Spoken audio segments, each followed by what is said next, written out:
Yes, yes. Welcome back, everyone. We're here at the International Cannabis Business Conference in San Francisco, and sitting to my right, we have Freeway Ricky Ross. How you doing, Ricky? I'm good. How you? I'm fantastic.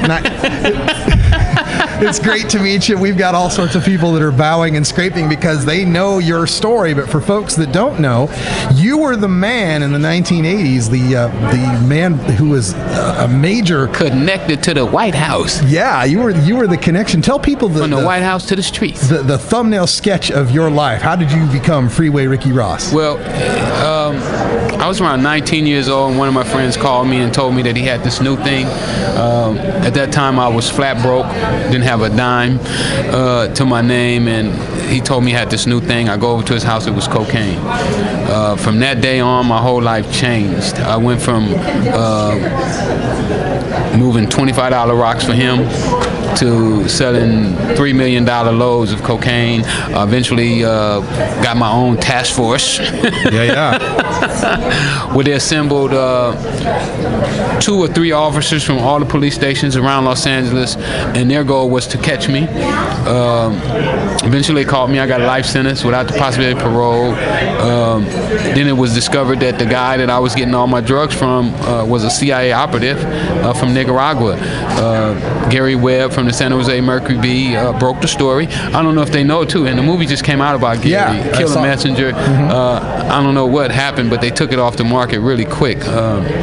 Hopefully it'll get back out. But the movie was really good. My character's in the movie too. Yeah, they got Michael K. Williams playing my role. That's all right. And that kind of sums it up. I got my new book is out. Yeah, let's tell people about the book, because if you want to know the full details, I mean, we can't go into everything in this little interview, but tell them about the book. Well, I wrote the book when I was in prison with a life sentence without the possibility of parole, and sitting in my cell, I wanted to be able to give back to society. I thought that people should really know about the drug war, about drug dealing, about a drug dealer. I wanted to put them inside of my head. And what is it that people have this thought in their head of what a crack dealer, drug dealer might be. What don't they know? Well, most people don't know that I've never done a violent act. I mean, when I was in elementary school, I had some fights. yeah, like a kid does. We used to fight, but never. We would fight, and then 15 minutes later, we go into the candy store together. Sure. So it wasn't the type of fights where you're trying to kill a guy, or the guy's trying to kill you. Just kids really goofing around. And as far as violence, that's probably the most violent thing that I've ever done in my life. So to know that a person could get a life sentence for selling drugs that basically people asked me to sell to them was really bizarre to me. You mentioned life sentence without the possibility of parole, but obviously you're here. So how did you get out? Well, while I was in prison, they gave me a life sentence of parole, and my lawyer pretty much said that I was done, and guys in prison told me that if I was going to get out, it was through the law library. So I taught myself to read and write, because I couldn't read or write until I was 28 years old. And you're moving $3 million worth of product, and that's amazing. But it doesn't take an education, the formal education, to sell drugs. I mean, drugs has no ceiling. It's colorblind. It's area blind. It doesn't matter. All you have to do really is just to be a good person, treat people the way you want to be treated, and you'll go far. And so these are lessons that you could pass on to the now legal drug industry of marijuana that's happening on the West Coast. Absolutely. And that's why my book is doing so well. My book is a bestseller right now on Amazon, and I'm independent. I publish my book myself. And those are the reasons that it's doing that, because people understand that, most people can't start with $125 and make $3 million a day. So they're trying to figure out how I did it.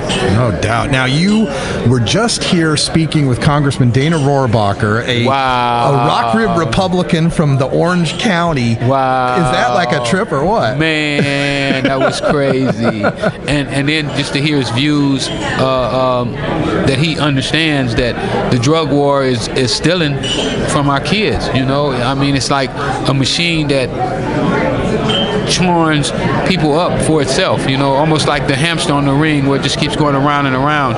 If you take the money from the schools and put it on prisons, then what's going to happen is you're going to have more kids that wind up going to prison. You did a lot of time. In that time you're incarcerated, you must have seen a lot of murderers, rapists, thieves, robbers, bad people get out before you. How'd that make you feel? Man, it was crazy to come and see a guy that murdered somebody get 3 years in prison, and I got a life sentence. It was really bizarre, you know. But, you know, I did a lot of studying, and I found out that the reason cops didn't really care about murders and stuff because you could get a promotion faster by catching drug dealers. You know, the guy who called me, he got promoted. Yeah. You know, I had a special prosecutor who was one of the smartest guys in the country, but he didn't want to catch rapists and murderers. He wanted to catch drug dealers because it was a way of padding their books. They could go and tell the government, you know, look, we caught X amount of drugs from these guys, or these guys were moving X amount of drugs, and we need X amount of money to catch them because they're sophisticated. Yeah. You're getting a lot of attention now, both for the book and you're speaking out, and like you said, legalization is happening, and this gives you kind of an expert cred. Yeah, it does. You recently went to Washington. You spoke with the Congressional Black Caucus. Is that right? I did. I went to their convention, and I was allowed to speak. Congressman Carson from Indiana invited me down, and it was just amazing, you know. And I caught the eye of Jesse Jackson, you know, and he figured out that, you know, the black community don't need more prisons. They need some economic stimulation. Yeah. You know, we need economics. So he held an economic summit, and he had me as the keynote speaker there. And I mean, it's just amazing to see now. And I was just at a hemp fest too in San Bernardino, and to see all these kids out, you know, doing things that would have got all of them locked up. I said, you know what? Back in the day, they would have called the National Guards out on you. Oh, yeah. Because it was amazing how these young kids, they just kept coming up to the booth I was at, you know, want to talk to me and ask me about the laws and everything I learned. And I was like, you know, they would have locked all y'all up for doing what you're doing out here today. Yeah. So it's amazing that people have started to think and stand up for other people, you know. Whereas before, it would be like, oh, that's just them, it's not me. Yeah. Let it happen. You know, in speaking to the Congressional Black Caucus or African American faith leaders, there's kind of a pushback sometimes in the minority community against drugs and legalization because they've seen the devastation of the drug war. Is that something you try to get across to them, that hey, it's because it was illegal that the bad things went down? Yeah.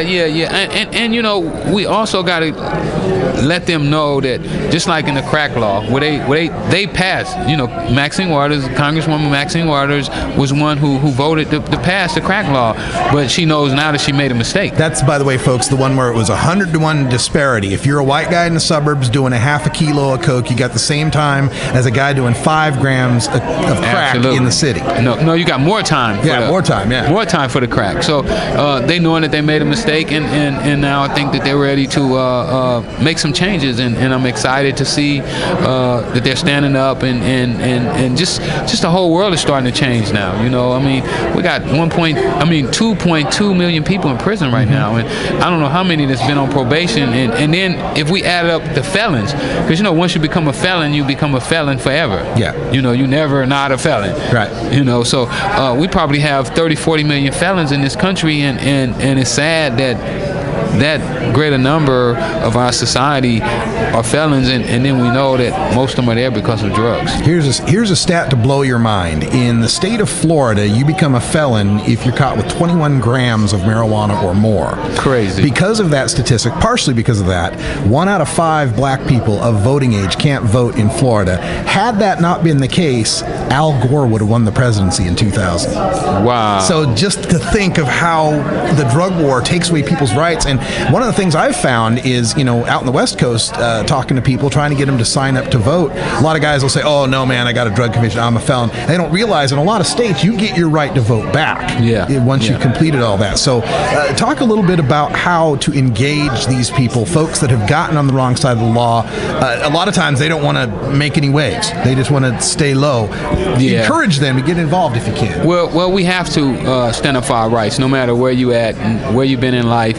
if you don't stand up for your rights, nobody else should. So it's all of our obligation and our duty to speak out about this illegal drug war. I mean, this war has been waged for 50 or 60 years. We spend trillions of dollars. I think the number is something like $3 trillion that we spent, money that we could have been, creating jobs, because most drug dealers would take a job if he could get it. And I think it's high time that we all come together, especially the convicted felon in this country. We come together and stand up for our rights. We know what the system is like. We've been through it. We know that it's not fair. We know how they treat us in prison. They treat us inhumane when we're in prison. They make us eat food that's not consumed. That's how I became a vegetarian. I couldn't eat the meat that they were serving in prison. It was ridiculous. So it's time for us to all come together, and I'm hoping that I continue to lead the trail and show guys what we're supposed to do. I mean, even if you just let one person know, that the drug war is not right, and explain to them how it works. And that's what I do right now. I just spoke in Oklahoma to like 300 or 400 kids, man. It was crazy, and they loved me, and they all understood that they got to start thinking for themselves. They can't let Big Brother dictate to them how they should live their life. Freeway Ricky Ross, he's the man. You've got the new book out. Tell folks how to get in touch with it and how to get in touch with you. Twitter, Facebook, any of that stuff. Yeah, you can get the book at rickrossbooks.com, or you can go to Amazon, Kindle, Nook. And if you want to hit me up, Twitter, Instagram, Facebook, I'm at Freeway Ricky. Freeway Ricky. Thanks so much for joining us on the Russ Belville Show. Appreciate talking to you. Man, this is wonderful, man. This is a whole new experience for me. The cannabis movement, medical marijuana.